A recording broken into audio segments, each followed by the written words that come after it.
Directors guild Bangladesh, যার নবনির্বাচিত সভাপতি আপনি।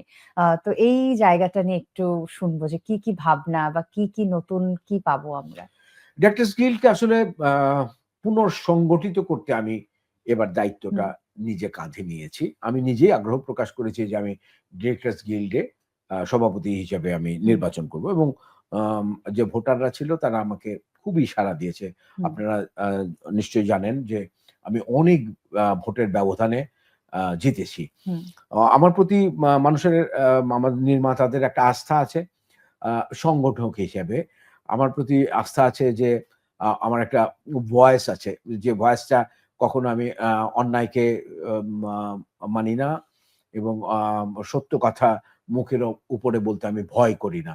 তো এই যে গুণাবলী, সেই গুণাবলীটা ওরা আমার কাছ থেকে আ তাদের সংগঠনের হয়ে দেখতে চেয়েছে। আর আমার অতীত একটা অভিজ্ঞতা আছে। আমি অ্যাক্টর সিকিউরিটি অব বাংলাদেশ যেটা, হুম, সেটার সভাপতি পদে ২ বছর আমি হুম, দায়িত্ব পালন করেছিলাম।